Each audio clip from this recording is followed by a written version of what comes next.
Thank you so much. Thanks, Jody, for that words. Thank you, everyone, for being here. So my research right now is going to focus on estimate the contribution of population divergence and inbreeding depression into heterosis in maize. So first of all, Schul in 1909 first proposed the term heterosis. And it proposed that term to refer the superiority of the hybrid or F1 generation compared to the parent. Since that time, breeding companies around the world have been trying to exploit heterosis. But the real genetic mechanism and the driving factors behind heterosis is not fully understood. And in the last centuries, several hypotheses like dominance, overdominance, pseudo-overdominance, and epistasis have been proposed to explain both inbreeding depression and heterosis. But neither of those have been enough by themselves to fully explain heterosis or inbreeding depression. But not everything is bad. So right now, despite all that time, we have acquired some knowledge. The first of all is that heterosis is the opposite to inbreeding depression, and it has an effect of increasing the population mean of the F1 generation. The second one is that heterosis and inbreeding depression both depends on the dominance or the level of dominance, what we call directional dominance. And both depends on allele frequencies, either average allele frequencies or differences in allele frequencies. And that makes the concept a little bit complex because it is now a genotype-dependent concept. So what we know is that heterosis depends on non-additive gene actions, where the dominance effect has the bigger contribution, but in which we can see linkage disequilibrium, or epistasis to have a positive or negative effect in the final expression of heterosis. At the same time, we know that inbreeding depression and genetic divergence has an impact into heterosis. But how much is that impact or how much is that contribution is not fully characterized right now.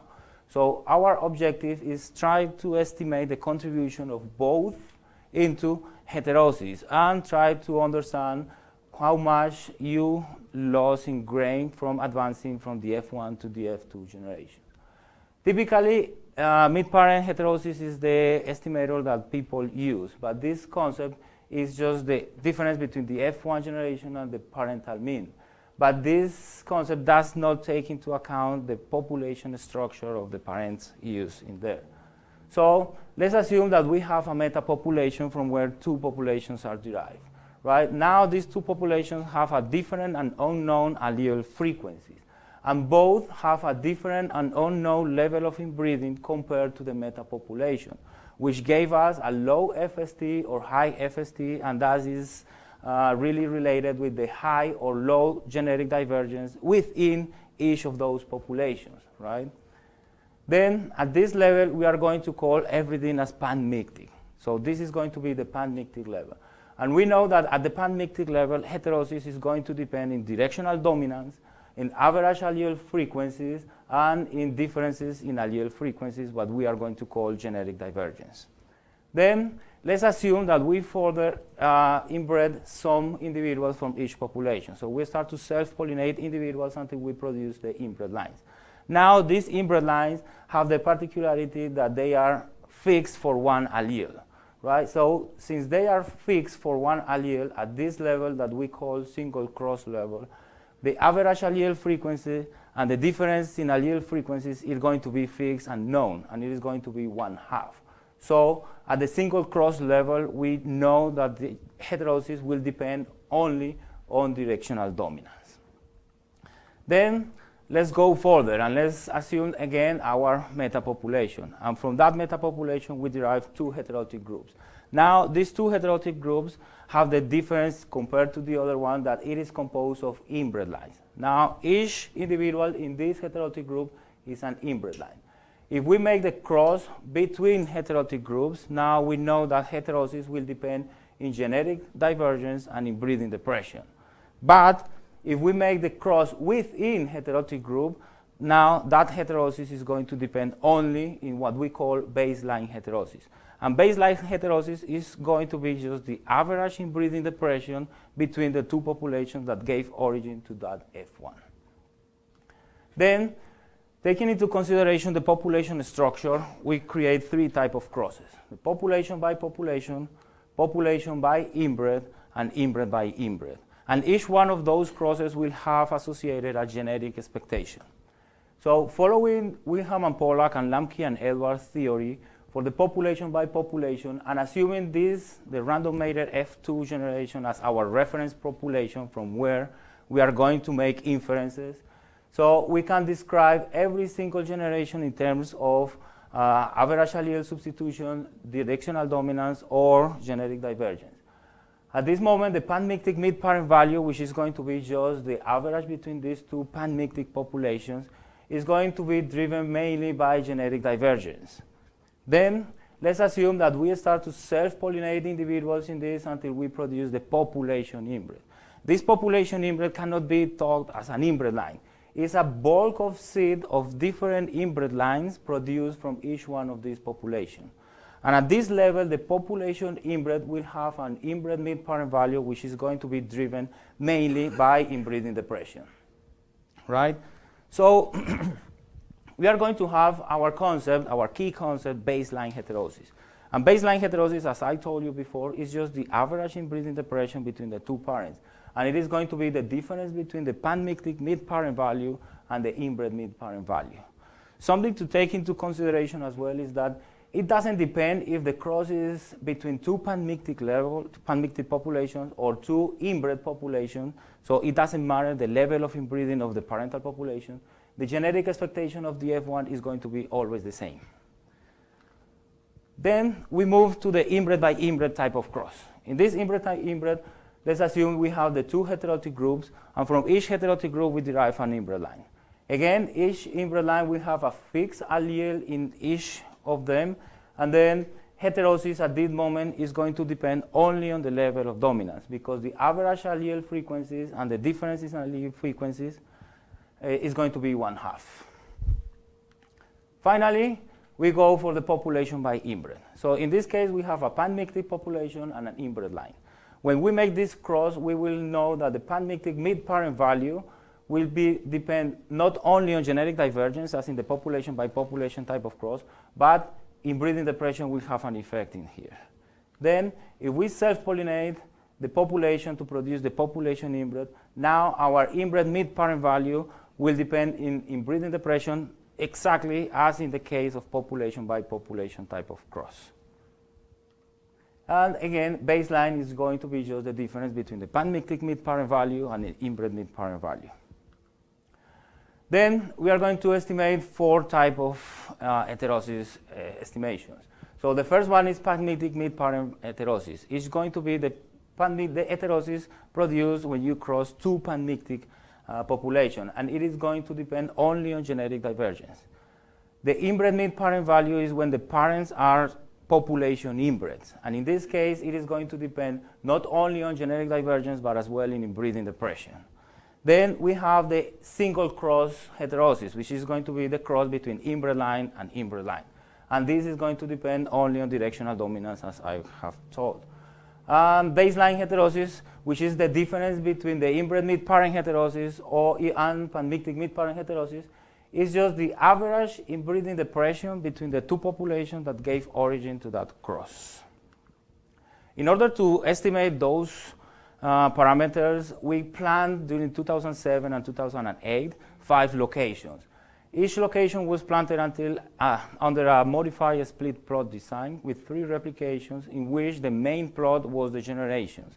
And the generations are just the parents, the F1, the F2, and the F1 self generation. And then we start to make some results. In this graph, we cannot see the heterosis estimators. This bar and this bar is just inbred midparent heterosis. And we saw at the population by inbred type of cross and the population by population type of cross. We see that in the population by population type of cross, when the parents can be self-pollinated, they can suffer a lot from inbreeding depression, and then the recovery of inbreeding depression, what we call baseline heterosis, which is the blue part in here, is bigger than the Panmictic midparent heterosis, which is just genetic divergence. But once we start to introduce an already inbred parent in the cross, the contribution of baseline heterosis is not that big, and then Panmictic mid-parent heterosis start to take more importance. So there is a trade-off between baseline heterosis and Panmictic mid-parent heterosis, in which by increasing one, we decrease the other one. And finally, we said that baseline heterosis is just the recovery from what was lost during the process of inbreeding of the two parents that gave origin to the cross. Then we move to understand how is that trade-off. And we start to plot baseline heterosis against Panmictic mid-parent heterosis. And remember that Panmictic mid-parent heterosis depends only on genetic divergence, while baseline heterosis is the average inbreeding depression between the two parents. And we see that once we start to increase the baseline heterosis, Panmictic mid-parent heterosis start to immediately decrease. So there is, in effect, a linear trend in which by more inbreeding depression, we decrease the population divergence contribution to inbred mid-parent heterosis. So higher inbreeding depression reduces the contribution of population divergence. Then we start to plot mid-parent heterosis against mid-parent value. And what we saw is that we need lossy parents in order to maximize heterosis. So the lower the mid-parent values, the higher the mid-parent heterosis, right? And this is a trend that is between crosses and within crosses. So in the squares, we saw the population by population type of crosses. In the triangles, we saw the population by inbred, and in the dots, we saw the inbred by inbred. And we saw that the trend is the same between crosses and within crosses. We need lower mid-parent values in order to maximize heterosis. Then we saw, okay, heterosis is really good, but farmers are not interested in heterosis. They are interested in F1 yield. So we start to plot F1 yield against heterosis. The first thing that we saw is that, okay, with more heterosis, we got more yield. But one thing to take into consideration is the range in this axis against this axis. This range is not that big, right? So it at the end says that, you know, you can have the same, at the same level of heterosis, you can have different F1 yields. And it is not one-to-one relation between heterosis and F1 yield. Finally, we go for yield losses, which is just the difference between the F1 and the F2 generation. And we saw that the inbred by inbred type of cross is the cross that suffered the most from inbreeding depression, for yield loss. And once you start to include a population which is non-inbred into the cross, you start to decrease in approximately 25% the yield loss. So in summary, we know that heterosis and inbreeding depression depends on directional dominance and in allele frequencies, either average allele frequencies or differences in allele frequencies. We saw as well that we need lower mid-parent values parents in order to maximize heterosis. Equally, we saw that baseline heterosis is just the recovery from what was lost during the process of inbreeding of the two parents. And with higher baseline heterosis, we decrease immediately the contribution of population divergence. With that, I want to acknowledge my two major professors, Jody Edwards and Kendall Lamke, and the undergraduate people in our lab, and USDA as our contributor. And thank you so much.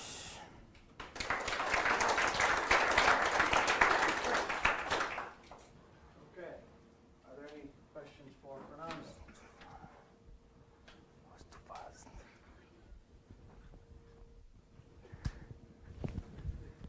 So with this information, with this validation essentially, how would you incorporate this into a breeding pipeline? Like, what would you take away and how would this change a pipeline? So a breeding pipeline usually works, I don't have it. Usually works at creating the heterotic groups and then making crosses within heterotic groups and then finally make the cross to produce the hybrid, right? So what we know is like the most diverged is the heterotic group. Population divergence is the one who contributes the more. I mean, in other words, if the heterotic group, the lines within the heterotic groups are different within each other, I mean the FST is low, population divergence is the most contributor factor into heterosis. But there is a trade-off. So once you start to increase one, the other one starts to decrease. So I don't know if you want to add something to that. I don't know.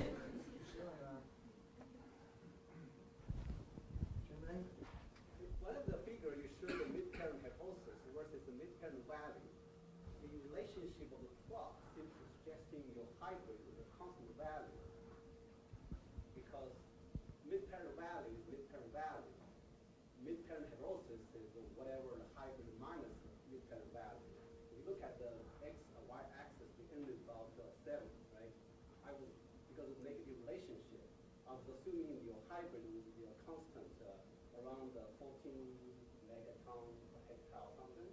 Why next slide you show that hybrid value seems to fluctuating from 10 to 15 or something? This one. Yeah. So this one is just F1 yield. And the Go back to last slide. Does this one suggesting that if you add the two parts together, that will reproduce your hybrid yield?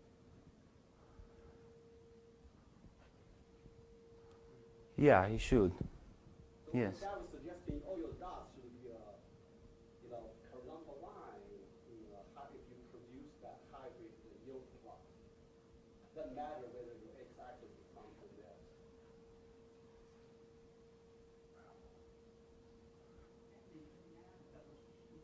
Go back next slide. And what say the band coming down like twice I as understand, but if you go to the last slide, you're supposed to reproduce 7 by 7, right? Which is 14. plus 2. Plus and plus 2, right? Is that 2 or 7? Go back, please. That was 2, right? 7 plus This is 2, this is 7. No, I'm talking about if you use the top value of 7, right? The other value is 7. This plus this should be the F1, which is almost 11 megagrams. So that was correct, right? Uh-huh. So 7 plus 2. When you look at the negative relationship, right? You have high midterm value, which is 7. You should get a midterm value of 7, 2. Yes. But then you have the lower value of 3, or 7. Okay, that's reduced. So that, okay, that's what you said. Next slide should be some flat, but you enlarge that difference, right? This next slide. They're 9 to 11. Oh, okay, okay. Huh? That's a scale. Units for your yield.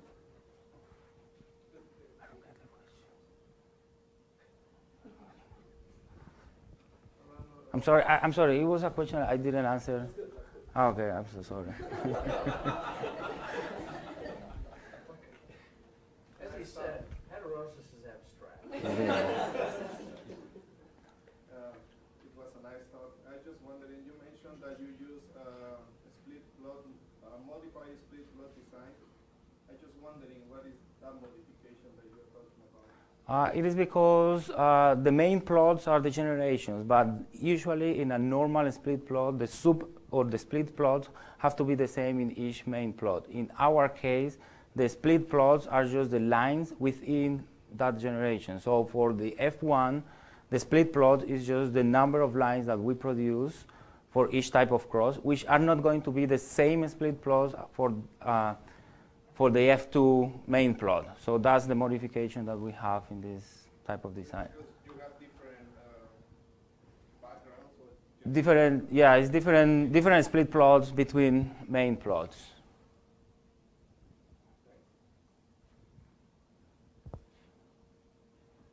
That's confusing, and that's my fault.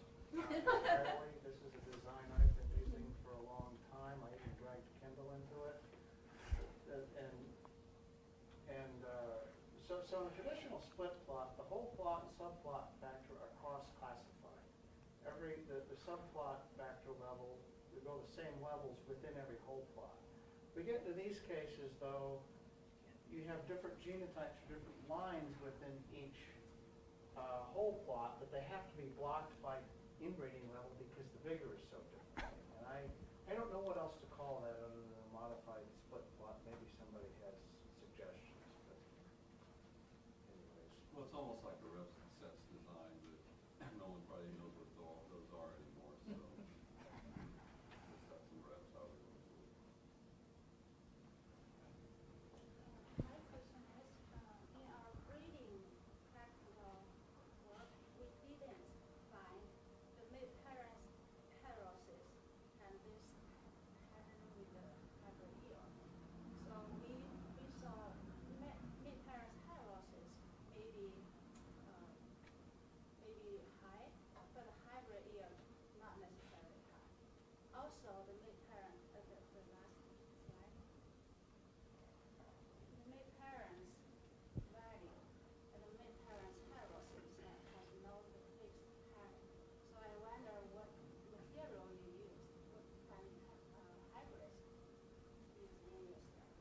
So it constitutes a mixture of Iowa stiff talk inbred lines and non-stiff talk inbred lines.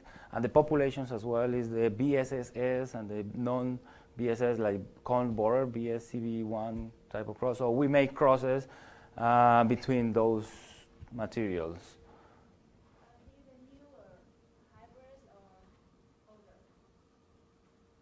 These, well, they are like old inbred lines, so I would say they are all hybrids in terms of.